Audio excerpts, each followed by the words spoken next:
ne travaillent pas. Moi, je pensais que ça allait se régler en quelques semaines. Ils sont une trentaine à la Sûreté du Québec dans la même situation. Lui a dénoncé des collègues de travail pour avoir, entre autres, opéré un bar clandestin. Les conséquences de dénoncer sont graves à la Sûreté du Québec. Son employeur le garde à la maison pour des raisons médicales, alors que le policier qui possède 23 ans d'expérience dit être apte à retourner au travail. Mais comme son médecin et celui de la SQ ne s'entendent pas, une tierce partie a dû trancher. Moi, j'ai soumis ces documents médicaux-là à un expert par la suite, qui lui en est venu une décision tout à fait contraire à ce médecin-arbitre-là. C'est ça qui est contesté présentement. La cause est toujours en suspens et pourrait être entendue à la fin de l'année 2013 ou encore en début 2014. On fait tout pour étirer les délais. Le policier de la Sûreté du Québec poursuit aussi son association pour ne pas l'avoir défendu.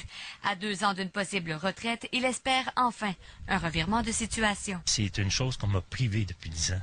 Et c'est ce que je souhaite retrouver éventuellement. Et j'espère qu'avec le nouveau directeur, qu'il va y avoir une ouverture. Aujourd'hui, 10 ans plus tard, est-ce que vous le regrettez?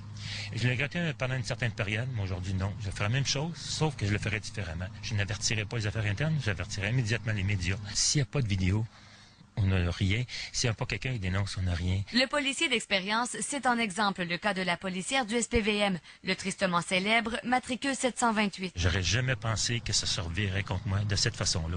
Je pensais au contraire que les gens apprécieraient, dire, regarde, il a fait son devoir, puis on a empêché des fraudes, parce que c'est ça qu'il y avait à l'époque. Il y avait des fraudes. Ni la SQ ni le syndicat n'a voulu commenter sous prétexte qu'il s'agit d'affaires internes.